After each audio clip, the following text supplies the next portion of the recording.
बानी तो ते अपना भतार से ना छुएबे ते अपना भाई से छुएबे।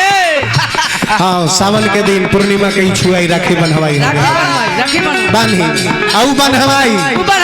लेकिन मेटर ए जा उ नहीं खे ए जा मेटर ही बा नाम है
भोला बाबा देखी तो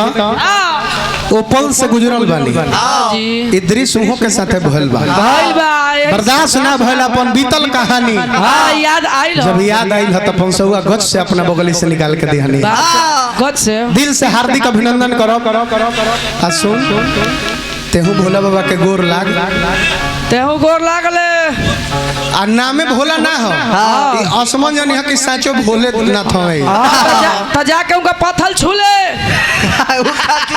हमरा तरफ से रउआ के दिल से धन्यवाद दिल से धन्यवाद खाली दिल से धन्यवाद देबू धन्यवाद देबू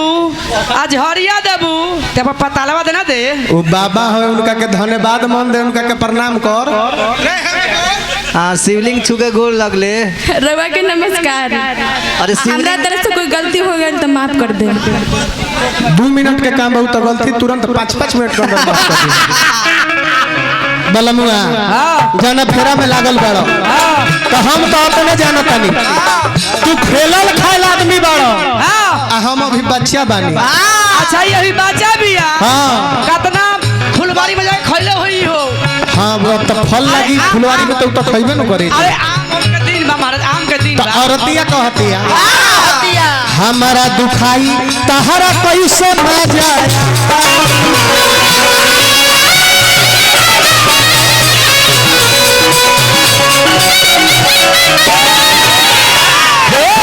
बनब कसाई करे लगब आही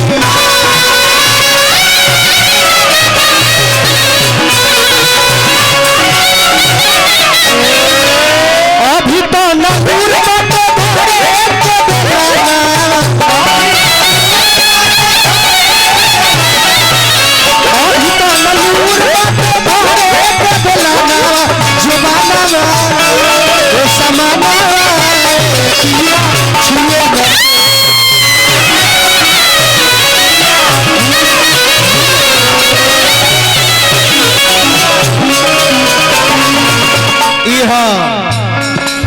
पति पत्नी के वार्तालाप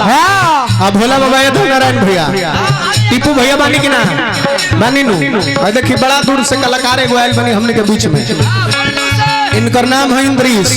इद्रिस लेकिन फेमस हो गई टेंगाड़ी भैया के नाम से हाँ टेंगाड़ी काटे वाला आज ना जाने खेसारी भैया कतना टेंगाड़ी भैया के नाम एल्बम में धइले चाहे पवन भैया के साथ चाहे विष्णु ओझा के साथ चाहे भरत शर्मा चाहे गोलू राजा चाहे प्रदुमन परदेसी मतलब अगैरह अगैरह ना जाने कतना कलाकार हाँ महाराज जी का भाइयों बड़े प्रत्येक कलाकार के साथ यहाँ के अपन संघ जोगौनी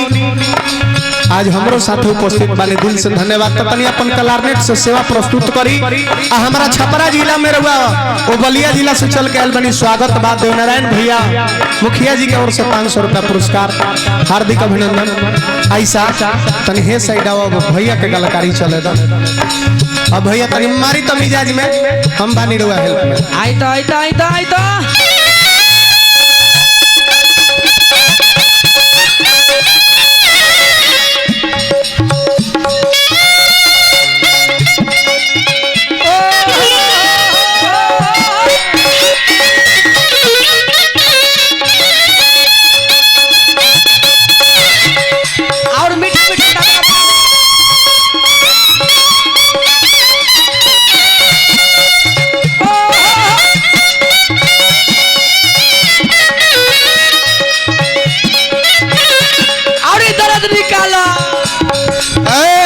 पैसा ली पहले टीपू भैया यही लगले दे दिन तई बार बार मुंह में ढुकई है निकली है हमरा अच्छा ना लगी। जब ढुकौले बारे अपना मुंह में तो ढुकले रहे। अब एके हाली तब तक मुंह में रुआ ढुकौले रही अपना जब तक ले काम हो नहीं है। वाह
अरे देखिता देवनारायण भैया देख जे लय के मारल में बर्दाश्त ना हुई है। देखिता 500 रुपया रहुआ अपना मुंह से शुक्रिया अदा करी। धन्यवाद। अरे भैया के बहुत बहुत धन्यवाद भाई। तना इज्जत सम्मान मिलल एकरा खातिर हम तनी अपना कलानर से बोले कलानर से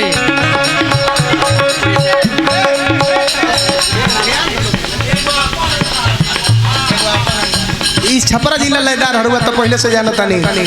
कोकिल कंठ कहा गए बाबू बने आके वीरेंद्र सिंह जी राम पुलिस राय जी बड़े बहुत बड़ जिला हराय बहादुर शेक्सपियर भिखारी ठाकुर ही जिला के जहाँ से गीत संगीत भोजपुरी के उठानी भइल। पूर्वी के रचयिता बाबा महेंद्र मिश्र जी। अब केकर नाम धरी कीर्तन सम्राट कहा गए फागू बाबा वगैरह वगैरह न जाने कितना कलाकार कुल जाने के गले के बाद नयका पीढ़ी में हमने के तैयार भइल बनी जा। लेकिन रुआ हर एक कलाकार के मिजाज जानता नहीं। हां जी तब वही मिजाज में से तनी बजाई ना दिनेश करे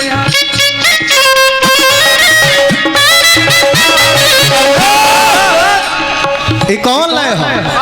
बोलबो कर लोग तो लय में बोलल। अब दूगो माइक रही तब में जे खेला होई बाकी ना होइले हाइलो त है तू लगाव त प्रेमचंद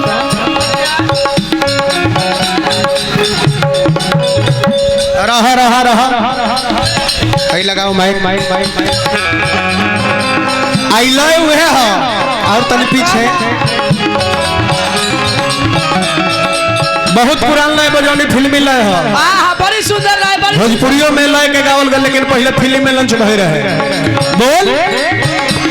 दरवाजा खुला छोड़ आई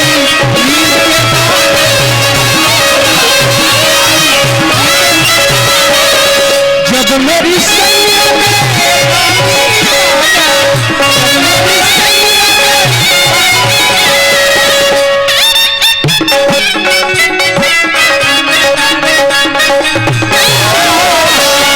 लेकिन जब लय फिल्म में लंच भइल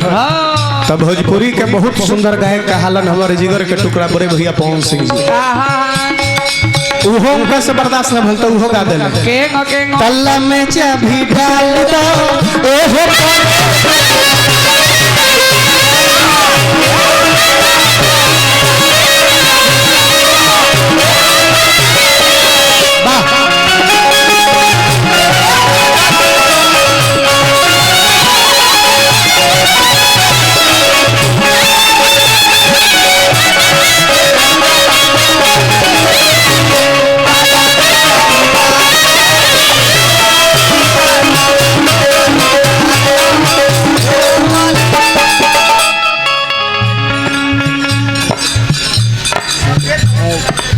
बर्दाश्त ना भइल कलू उठ रहले ओ घरी भोला बाबा हाँ ई लय बहुत चलल हाँ फिल्म में से पवन भैया मरले पवन भैया के बाद कलू जी के लंचिंग भय रहे के गाँव उहो गा देले बहुत गाना चलल सकेत होता राजा जी दोसर ले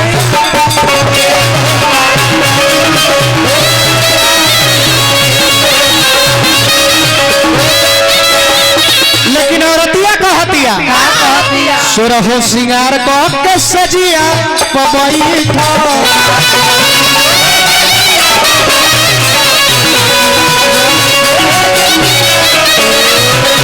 रउआ से बेसी ए बलमुआ देहिया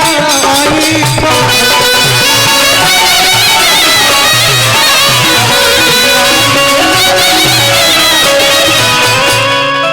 रोशन भाई हमारा समय अब करीब पर बतारा के टाइम दे बेशक हमरा में 2-4 मिनट बढ़ल हुई त दिक्कत मत मन है तू तो अपने तेज खिलाड़ी हो बहुत इंटेलिजेंट बॉय हो तू हाँ 5 मिनट बढ़े 10 मिनट बढ़े तार तेजी के बारे में बताओ हनु पहिल का भेल हाँ कि मेहरारू सैंडल लिया तो बताओ कि खाए वाला सामान तो बोल देलो कि सैंडल हो लेकिन भोला बाबा एक दिन के बात था का 5-6 आदमी दुआर पर बैठल रहे है दे कुर्सी लगा के बाबूजी बैठल रहन ऐसा बात ना कि 5-6 गो लोग बैठल रहे 5-6 गो लोग बैठल रहे हाँ भोला बाबा 5-6 गो लोग बैठल रहे इनका दरवाजा पर आ पप्पू जी बैठल रहले ई मर्दवा जाके तबा तोड़ सभे के गोर लागत रहे प्रणाम इनका बुझाता कि हमार अगुआ आयल बड़े सो आज ऐसे घर में जाता रहे तले पता चलता कि भैंस खरीद गो हकी बड़ी तेज बाबूजी भैंस की बेची के बात ए तपिया पर का सबाउर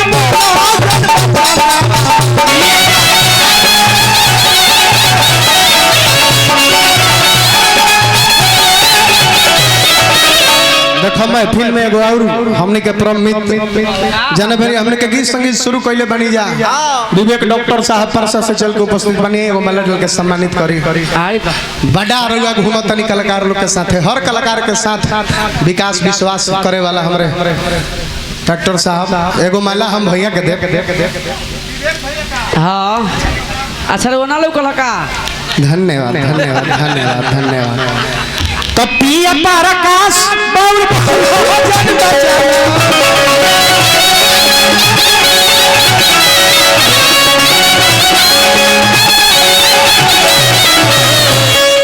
स्टूडेंट लाइफ के जब जिंदगी रोशन भाई जियत रहले ओ बेरी के बात था का ओ बेरी के बात था रोशन जी जन हम तक हम पुरान को हेला थोड़े हैं जन बेरी तारे स्टूडेंट लाइफ रे कोनी ना भोला बाबू बहुत तेज हवे सर जी पूछ देले भोला बाबा ए भोला बाबा स्कूल गए रहले सर जी पूछ देले कि बताओ हम इशारा में सवाल पूछेंगे बता देगा जो भी बच्चा मैं उसी को तेज मानूंगा तो सर जी इशारा में सवाल कइले कि बच्चों ये बताओ सर जी पूछले कि बच्चों ये बताओ इसमें और इसमें दोनों में सीनियर कौन है कहले कि सर जी दोनों में सीनियर ये है तो कैसे तो जब भी ये इसको देखता है तो खड़ा हो जाता है इज्जत खातिर मान सम्मान कर खातिर बड़ लोग है जे सीनियर है ओकरा के स्थान देवे के पड़ी गलती ना लुकानी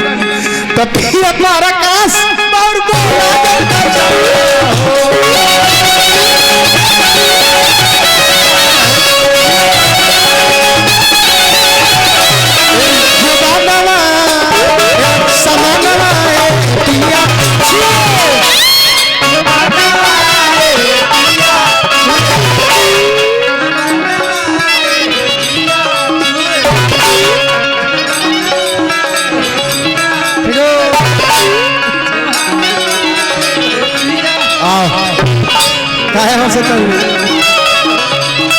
सीनियर है ये सीनियर है कभी भी इसको अरे ये धरती पर आयल सब कोई जानी के कब का होला तो